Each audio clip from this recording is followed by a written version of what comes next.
Now, whenever you're doing all these books now for the Blacklist, what do you do to kind of get the word out about the books that you have? Like, whenever you're marketing yourself to to letting the fans know, do you do like articles with press? Do you kind of like do you send out tweets? What's the most effective way for you to communicate with the fans when you have new projects coming out?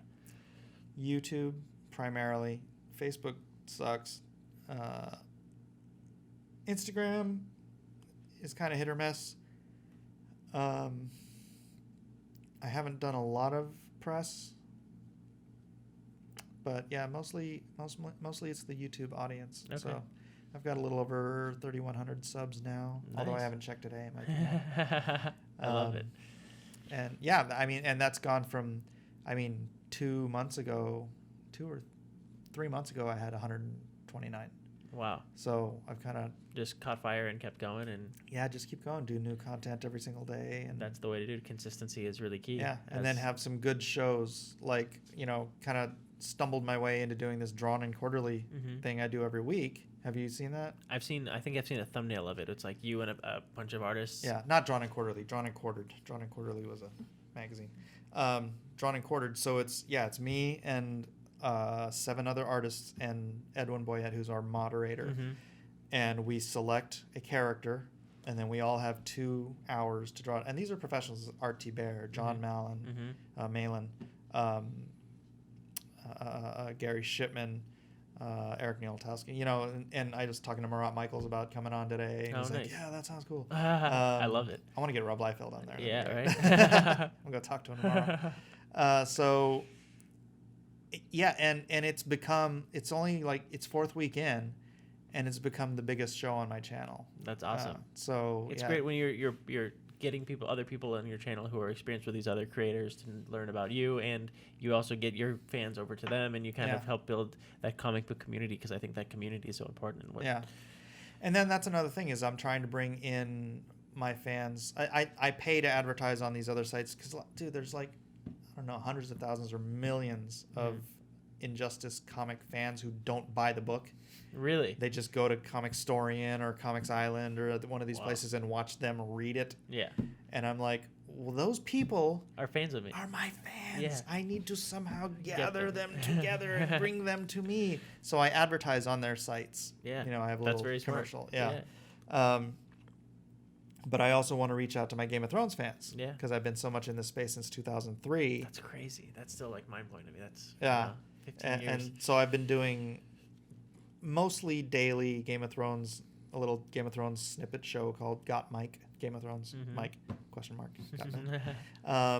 And then once a week I do a Game of Thrones roundtable with a couple of the other Game of Thrones YouTubers, Quinn, who's Ideas of Ice and Fire, and That Gray Area, which she hasn't been on yet because she fell asleep last night, but we've only done 2 episodes. So hopefully that will build, because these are people with like 90,000 subs. Yeah, and then so they're all can bring them in, and then it brings them into this space in total. Absolutely. Not just me, but all the other people in the Comicsgate area. Yeah.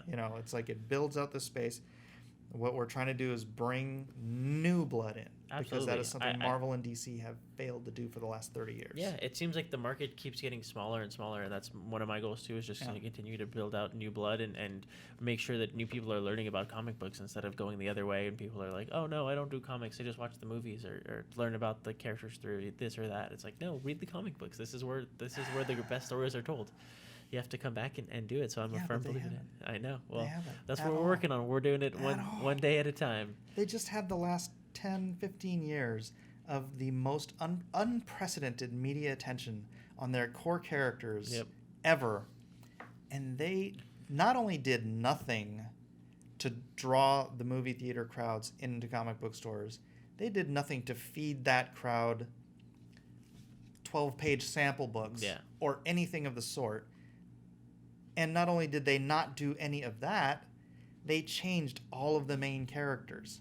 From the characters you see on the screen into girls, Asians, whatever. I don't want to get into the whole forced diversity issue, but I'm friends with like the #1 retailer in San Diego, right? He's got like 9 stores. And he's like, yeah, he's got stories of mothers bringing their kids into the store saying, oh, I just watched Thor. I want to get a Thor comic. And you go over to the shelf and it's Jane Foster. Yeah. And they're like, and they just walk out of the store empty handed. And they're like, oh, you can buy these old ones. And they're like, no, we don't want the old ones with them. I understand that. Yeah. It's like, if you were, say you're IDW or, what's another one? Dynamite, right? And you're like, hey, Marvel, or hey, Disney, can I license Thor, to make comics? Marvel would probably make more money licensing Thor to Dynamite.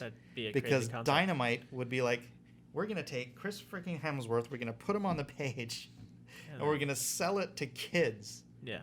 And Marvel just drops the ball, like, for the past decade.